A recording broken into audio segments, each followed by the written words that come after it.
What's good, all you Nightreign chads? Right, we are back today with a react video. We haven't done one of these in a while. In fact, the last one we did, I think, was one of Prod's videos. And by the way, Prod's the GOAT. Absolutely love Prod. Like most of you all probably love Prod. Everyone probably knows who Prod is.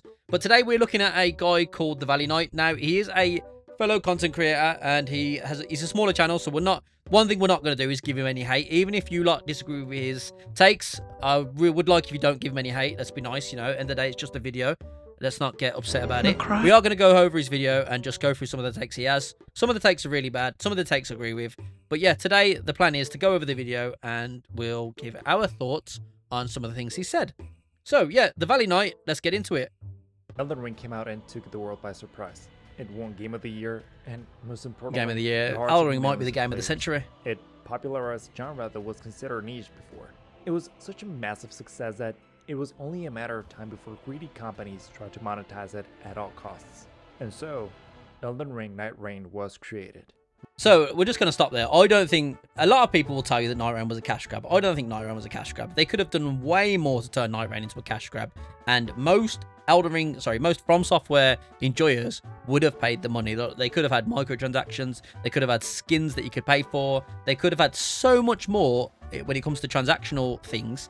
And they didn't, so I don't think Nightreign was a cash grab. In fact, if we look at Nightreign and the amount of content you get for Nightreign, for me in the UK, it was like £30, which is like $40 maybe, and you know, sorry, I don't know what it is in your local currency, but for the amount of content you get, for the amount of money that Nightreign cost, I don't think it was a cash grab. What is a problem? Like, you could easily put 200 hours into Nightreign without even worrying about anything. 200 hours for £30. That is a lot of content for that, you know, that low of cost. Personally, that's what I think. With Nightreign, I'll be sharing my opinion on there is none. why It's perfect. I didn't really enjoy this game. To understand why this game is so disappointing, we first have to understand what it is. Because Nightreign is not a Souls-like. They never lied to us. I mean, it is a Souls-like. If you take away the running around, grabbing loot, exploring places, that you know, when you're looking for power buffs and stuff like that. Take that aspect out of it, fighting the bosses, fighting the enemies, looking at some of the structures. It's 100% a Souls-like. It's just a Souls-like with roguelike features. Like, it's definitely a Souls-like. There's no denying that. They never... Like, it's literally the Elden Ring engine with, like, speed up. That's all it is. With, like, you know, a search sprint. That's literally all it is. It's definitely a Souls-like. I said it would be. But when you're a fan of such a great studio like From Software, and they usually come up with bangers that are similar experiences, it feels odd when they don't. Especially when they're using the same IP of a masterpiece such as Elden Ring. This game is more of a roguelike, a multiplayer PvE experience where you can team up with two of your friends on expeditions to battle new bosses. Cool, right? Well, that's pretty much where the cool aspects end. I disagree. Because in order to fight those new bosses, you first...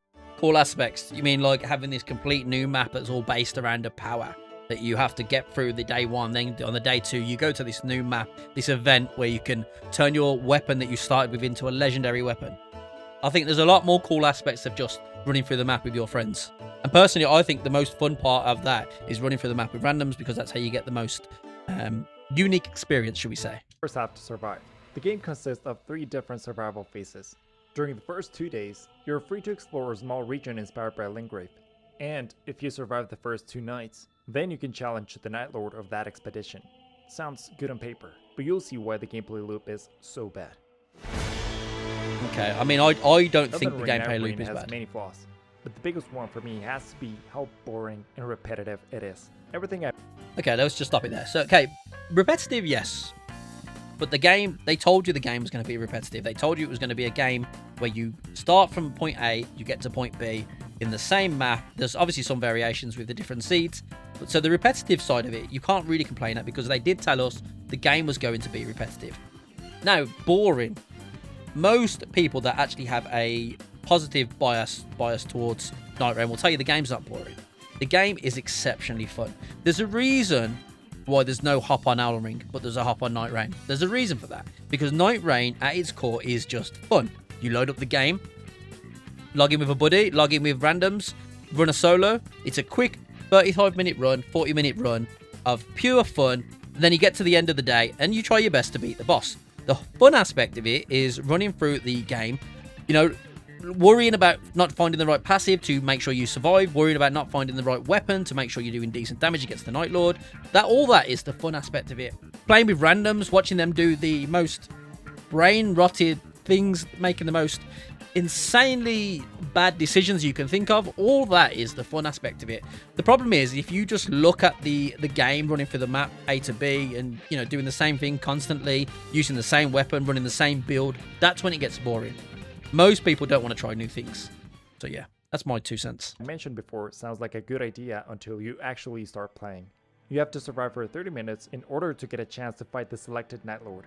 And if you die, you have to do it all over again.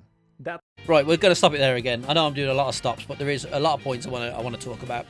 Right, this is going to offend some people, and I don't mean to offend it. Please don't take this as a personal attack. I started playing From Software games. Dark Souls, I think it was my first one. 2011, whenever it released. I don't know, whenever it released anyway. I worked my way through Dark Souls 1. I didn't play Dark Souls 2 when it first came out. I then jumped to Bloodborne, Dark Souls 3, Dark Souls 2, Sekiro, Elden Ring. That's the way I did it. The problem is a lot of the From Software genre, the From Software player base now, started with Elden Ring, and that's a good thing because it brought a lot more people to the genre, which means, you know, From Software going to have more money to make more games going forward, which is what they're doing now. Dust Bloods and Tarnished Edition, all that kind of stuff that's going to come out, and this Cerulean Onslaught, if that's a real thing. The problem with Elden Ring first timers is they have been spoilt. You fight Mesmer, you work your way through the DLC, you get to Mesmer, you fight him, you get your ass whooped. You spawn right outside the door. From Software gamers, Elden Ring gamers have literally been, the game has been given to them on a silver platter. Like, there is no difficult part of Elden Ring outside of fighting the boss. Like, making yourself strong, easy. Getting to the bosses, easy. The runbacks to the bosses literally are the most easiest thing that have ever happened From Software genre. When you played with the old Dark Souls games, well, most of you know how bad some of the, you know, the boss runbacks were. They were horrific.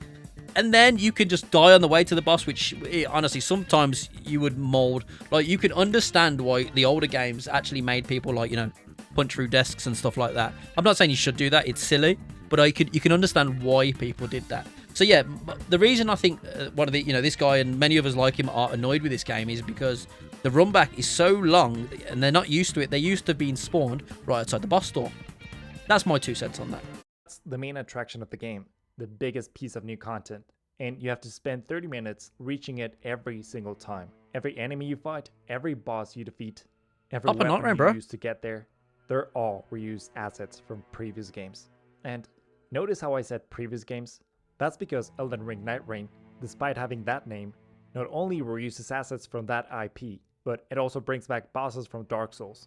You can't be mad about that, bro. You can fight the Gaping Dragon and the Centipede Demon from Dark Souls, or the Dancer and the Nameless King from Dark Souls 3. For me, that's a massive issue for several reasons. First, the gameplay in Nightreign is miles faster than in those older titles. You can sprint, wall jump, and even perform parkour moves.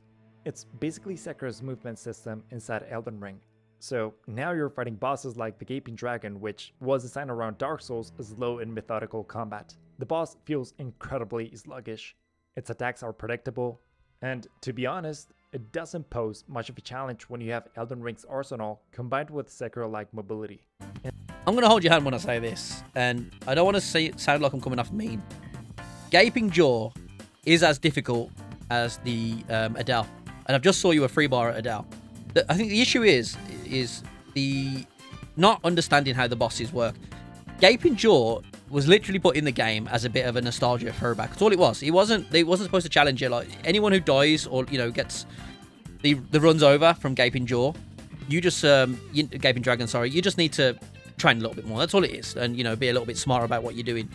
The problem is some of these bosses were put in the game for the older fans to say, here you go, like, you loyal fans, we're gonna throw some nice, you know, nostalgic bosses at you. Enjoy. That's all it is. Gaping Dragon is literally just put there as a bit of a fun challenge on day one. It's not supposed to end your run.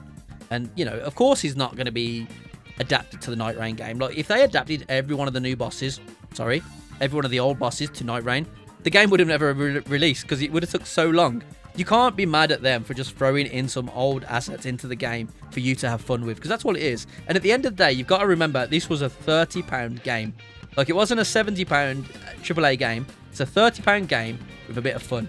£30 for, I don't know, let's say a minimum. Most people now are probably going to have like 200 hours into the game. £30 for 200 hours worth of content is incredible. Like, it's amazing. What's your first playthrough in Elden Ring is probably going to be what? 80 to 100 hours, maybe? And that's a £60, £70 game, or whatever, how much it cost. So £30 for £200 worth of content. Which, by the way, 200 hours worth of content is probably the lowest someone has. You know, you've all seen how much time I've had in the game. Most people that I play with, I see, have about 800 hours. So, £30 for 200 hours worth of content. To me, that's incredible. My question is, was it really too much to design bosses specifically for this game? You know, instead of reusing bosses from other games?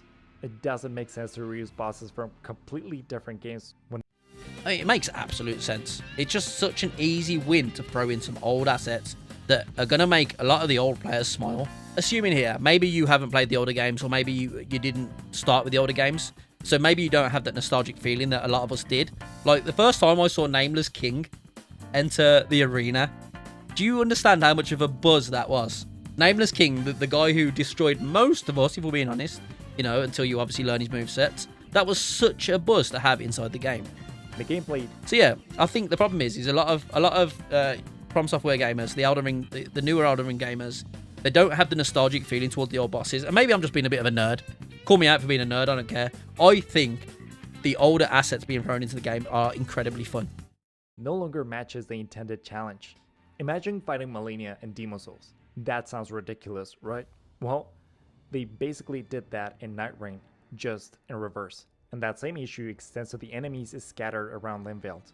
They're not quite as problematic since the transition from Elden Ring's mechanics to Nightreign's is much smaller. But they're still the same foes you've already defeated 100 times. Where's the creativity in that? To finish this section about repetitive content, we have the map. Limveld is a location inspired by Lingrave from the Lands Between, and every expedition takes place here. It's always the same map. It's fun the first few times, but after the third expedition, it starts feeling stale. It looks the same, feels the same, and plays the same. Even the camps and POIs around the world barely change. Once you learn the optimal route, you can skip most locations and head directly to where you need to be. It's boring. There's one. I think the problem with that is, though, is if you're following the same route, you're not having fun.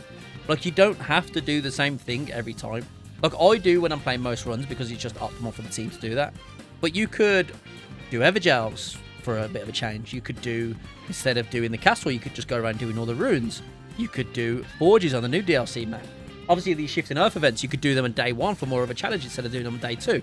So there's plenty of ways you can make it more exciting. Now, I will say that the Limveld map, it is repetitive. After the amount of hours I have, of course, it's going to be repetitive and it's going to be boring. But most people, I think they understand that that's what we've got. So you just deal with it. Like, I'm not saying it isn't bad and it isn't repetitive, but it's not as bad as people make out. At the end of the day, running through the Elden Ring map is just as boring once you've done it 2 or 3 times. Like, if not more boring. Some of the places that you have to explore for the most pointless rewards in Elden Ring, it's basically the same thing. The only thing is this whole entire game lasts 35 minutes. To do a whole entire run through of Elden Ring, you know, you're talking what, 20, 30 hours if you're a pro? Longer if you're not. So, you know, give and take. Which changes a section of the map and transforms it during your expedition, but it's not enough. I think it would have been a much better idea to have a different map for every expedition. Oh yeah, of course. By different regions of the Lands Between that fit each Night Lord. For example, the Sentient Pest could have the map inspired by Caelid. The Augur expedition could take place in an area inspired by the underground rivers. The Libra expedition could be themed around the Altos Plateau, and so on. Yeah, but I mean, they could also give us Everdark Holster and, you know, Pursuer raid events on day 1 and all that kind of stuff. These are all, you know, dreams and hopes. Of course, they could do that. The game wouldn't be a £30 experiment then, would it? It would be a AAA $70 game that, you know, isn't being released for another 5 years. Like, this was just a quick, fun experiment. That's all it was. Expedition would immediately feel more unique. Even changing the visual style would make a huge difference. But they could also create different layouts and make the experience even better. This change alone would make the game 10 times more enjoyable because it wouldn't feel nearly as repetitive as it does right now. Okay, multiplayer, this should be fun. I'm going to talk about the problems this game has regarding multiplayer. First off, This isn't a cheap game by any means, especially when you consider that most of its content is reused, aside from the Night Lords and the character classes. But let's ignore that for now. I mean, I disagree Apart with from that. I buying think the it is a cheap game. You also have to pay a monthly subscription if you want to play with your friends, which is exactly how the game is designed to be played. You also Okay, so I think that's a little bit misleading. Any multiplayer game that you're playing on console, which I assume this guy is, has to have a subscription. PlayStation, you need the PlayStation Store. Nintendo, you need the Nintendo stuff. Then Xbox, things Xbox Live. PC, obviously you don't, because PC Master Race, Steam Master Race. But yeah, you need to have a subscription to play any multiplayer game. So let's not put that as part of Nightreign, because that's separate. also need a stable internet connection because of how precise the dodges and attacks need to be against the Night Lords. And even like that, the game can malfunction and ruin your experience. By the way, I don't know if it's just me, but it takes forever to find a match. But so we're just going to talk on the latency aspect of it. Let's not pretend that that wasn't the same in Dark Souls 1, 2, 3, and Elden Ring. It's exactly the same in all of those games. From Software have never been known to have good connections. Their P2P connections have always been bad, and everyone has always complained about them for as long as all of these games have come out. So that's not just specific to Nightreign. Whilst I agree the network connections are shoddy, and they need to do something for the future games. If it's like this on Dustbloods with the Nintendo Switch, and let's be honest, most people are going to be on Wi-Fi, it's going to be a horrendous time. Well, let's not say that Nightreign is the reason the network connections are causing problems, because that has happened in every From Software game. that's expected. The real problem here is that the game doesn't have any form of communication beyond the very basic pinging system. Come on. Apex Legends came out more than 7 years ago and had a much more refined pinging system. And guess what? You need it because there is no voice chat. So you're left with a team-based game where you have virtually no way to coordinate with your teammates. On top, when I first started talking about Nightreign, and I was against Nightreign, by the way, when it first came out, I made a video on it saying how it sucked. A lot of these issues I actually mentioned, like the communication stuff. As I progressed through the game, I realized that communication, obviously it would be nice to have more, but it's not needed. Most people know what you're pinging. Most people know where you're going. If you ping a POI, someone's going to ping it with you. You know that you're heading to that POI. If someone pings a weapon and they want it, leave that weapon for a friend. If someone pings the castle, let's go to the castle. Like, it would be nice to have more communication. It would be nice to have better pings, but I don't think it's needed to change the game. And in fact, things like the voice stuff and like in-game chats and stuff like that, I think that would be a massive problem in Elden Ring, Nightreign. Most of the From Software player base can be not most. I was going to say most can be toxic, but that's wrong. You get some people that can be toxic in the genre, but that happens in all genres. I just think with the From Software genre, people will get angry a lot quicker because, well, the game is designed to make you angry, isn't it? Like when you're fighting a Night Lord or you get invaded by, I don't know, like Morgoth at like level 3, and everyone's molding because you've all just died. People are going to be angry, and people are going to say stuff or do stuff that they don't really mean. They're just angry in the moment. So I don't think chat would have helped, but I think the pinging system's fine. It could have been better, of course. I'm not going to say it can't, because that would be a lie. It could have been better, but I think it's perfectly fine the way it is. on top of that, if one player decides to do something different from the rest of the group or simply isn't cooperating, they often leave the match. They should be banned. Like, I don't even care about this, unless, I guess it's tough because if they just lost connection, which can happen. But if they, they should maybe have like a counter, like 3 leaves in a row or something. They should be banned for the next length of the next expedition or whatever it is. I don't know. But yeah, they definitely should do something about levers and also dodgers at the title screen. Dodgers annoy me so much. Happily, it doesn't happen as much on PlayStation. It happens way more on PC because it's just a quick Alt F4. With PlayStation, there's a few more steps you have to go through. So yeah, I do think there should be some sort of, I don't know, timeout system or banning system for certain things. But it is what it is. So I can't disagree there. It's definitely an issue. Just like that. And once one teammate quits, chances are the second player leaves too after realizing how unfair the run is going to become.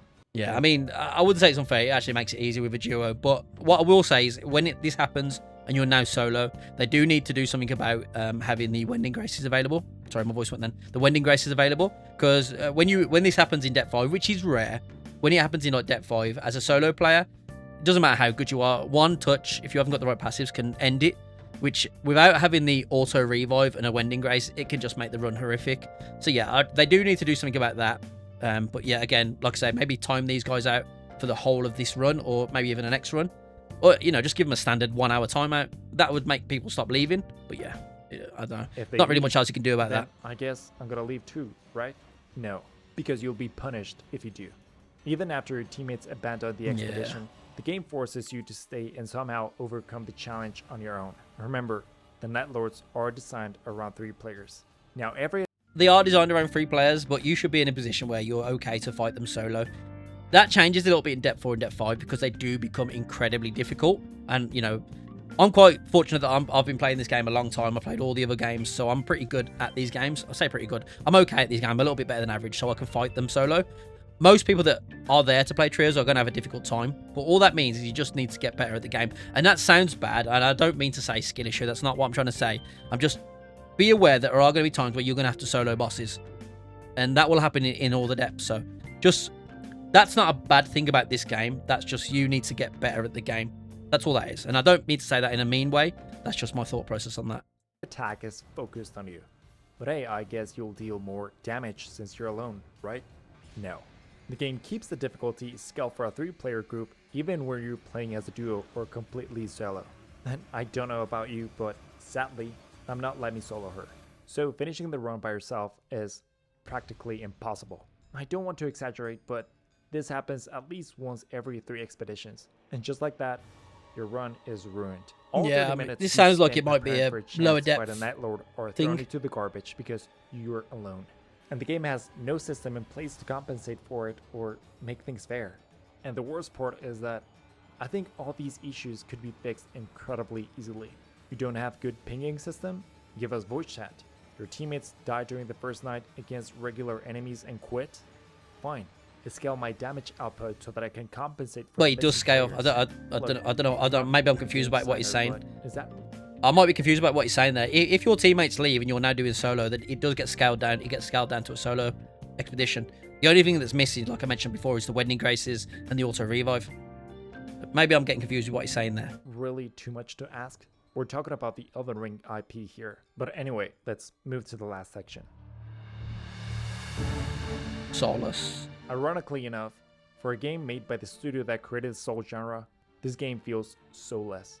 All of From Software's games have disagree. incredible lore and atmosphere. Here, they simply took elements from different entries and threw them together. As a lore fan, how am I supposed to believe that the Nameless King is here? It makes absolutely no sense. How is I mean, I don't follow the lore much in these games because I prefer playing the games and sitting there reading the lore for 74 hours. I will watch a Vati video, and there's some other guys that I watch as well to, if there's a specific thing I want to understand. But I don't know the lore that good myself. But the game is all based around time shifting, if I'm not wrong. So Nameless, just live it, bro. Just like Nameless is there because of some time shift. Don't worry about it. Just enjoy it. No, I get what you're saying about the lore. I do get what you're saying about these bosses coming into the game and there's not really any lore tied to them. But at the same time, this was just a fun experiment for $30. Like, what did you expect? You obviously can't have Elden Ring level lore because Elden Ring was created as a game that they were trying to make the best game ever created. So all of their time went into that game. This was just a, you know what, we've got nothing going on. Dustbloods is going to be, X amount of time. Tarnished Edition is going to be X amount of time because we need to make it work on the Nintendo Switch 2. For the fans, because we love yous, we want to give you something fun to play. Here's a cheap-ish £30 game full of fun that doesn't take that long to do. And you've got, 6-7 new bosses to fight? Which, by the way, the bosses in Nightreign are some of, if not the best bosses From Software have ever created. Everdark Gladius, Hyolster, Everdark Libra, these bosses are incredible. Everdark Adal. That first time I fought Everdark Adal and he did his phase the phase switch, it was one of the most incredible things I've ever seen in a game. It's incredible. So to say that the game's soulless, I think that's wrong. it possible that the Gaping Dragon is here? This Melter demon from DS2. And the atmosphere is non-existent as well. You barely have time to appreciate your surroundings because you're constantly running. The circle keeps shrinking, and if you don't keep moving, you'll die. I mean, that's This makes me obvious. wonder, did From Software really want to make this game? It was certainly developed by of course them, they did. but it doesn't feel like the type of project I usually associate with the studio, especially knowing that From Software isn't generally viewed as a greedy company. Well, it's not. This was an experiment. It's them trying something new. me for one, I am happy they're trying something new. Like, of course, I would have liked Elden Ring 2, Sekiro 2, Bloodborne 2. Of course, I would have liked those games. And at the time, before playing this, I would have preferred those games over this new experiment. But now that I have played Nightreign and I've seen what they can do with their experimental process, I am so excited for Dustbloods. Of course, the drama around Dustbloods, it being Switch 2 and all that, it's upsetting. Of course it is. Obviously, you want it to be on all platforms, but, it is what it is. But the fact that this Nightreign has been such an amazing game now after an experiment, by the way, a short experiment, I'm so excited for their future releases. This has made me want to play From Software games more than any other games. Like, I have such a big backlog. Crimson Desert, I haven't even finished Crimson Desert because of Nightreign, and I've been playing Nightreign now for over a year. I could be all day telling you about my backlog, but Nightreign as an experiment is incredible. And to say that it's soulless, I just disagree. Of course, every company wants to make money, and that's ultimately why games are created. But From Software has never struck me as a studio that chases trends. Hell, we're talking about the same company that supposedly turned down a Bloodborne remake because they weren't satisfied with how Demon's Souls was handled, despite knowing that a Bloodborne remake would sell like crazy. So yeah, I could be completely wrong, but Nightreign is the only game I've played from this studio that I genuinely didn't enjoy. Right, but by the way, like, Nightreign now has been a massive success. I think it's done over 5 million copies, which is obviously it's like half of what Elden Ring sold. If From Software were to announce tomorrow Nightreign 2 for $100 with just more content, most people that have played Nightreign would buy it, and they could do that easily to make money. So I don't think they're doing this just as a cash grab. They could release a DLC 2.0 tomorrow for £50, and most people that play Nightreign would buy it. So that's another 5 million people. Well, okay, let's just say 3 million people, because, some people have left and just tried Nightreign and not liked it. Let's say 3 million people at $50. They could make a killing tomorrow if they wanted to. And let's be honest, that DLC could just include more Dark Souls 1, 2, 3 bosses, a Sekiro boss. They could do anything they wanted, and people would buy it. So I don't think it is a cash grab. Nightreign seems to be doing too much and nothing at the same time. It tries to be a multiplayer game that lacks core online features. It tries to be a FromSoft game without any atmosphere. It tries to combine many assets from different games without a gameplay that matches the difficulty. And that ultimately leaves us with a soulless game that lacks identity. Something that I cannot accept from a studio like this. Trust me, I really wanted to love it because, in theory, again, I disagree. endless hours of Elden Ring multiplayer sounds amazing. But I just couldn't see the appeal. I defeated all the bosses, but after the third expedition, I was forcing myself to keep playing because of everything that I've mentioned. The Night Lords and the classes were cool, but I don't think I'll ever touch the game again. Anyway, that is my opinion. Do you agree with me? Is there something that I missed? So yeah, I mean, it just sounds like this guy didn't like the game. And that's fine. It's totally fine to pick up a game that you don't like and then basically say you don't like it. But to say some of the points he went over, I just disagree with myself. And I'm sure a lot of other people will disagree. And there'll be some people that will agree. That's the beauty of being a grown-up, right? We can disagree and agree. Now, again, I think Nightreign is perfect, and I would happily buy a DLC 2.0 tomorrow. And I would be so happy if they released a new Nightreign game before Dustbloods and Tarnished Edition. Like, it'd be so happy. I'd be over the moon with that. But not everyone thinks the way I do, and some people are going to think the way this guy thinks. Now, again, anyone who has watched the video, please don't give this guy any hate, because there will be some people that will disagree with what he's saying, and there'll be some people that agrees with what he's saying. So let's just remember that it's just the internet. No one needs hate for anything anyone said. Let's just all enjoy the game together. There's not really much left of the video, gamers, but I'm sure it's just an outro, so we're going to end it there. But as always, gamers, stay safe. Catch you on the next one. Big love. Peace. Oh, yeah, and also, hop on Nightreign.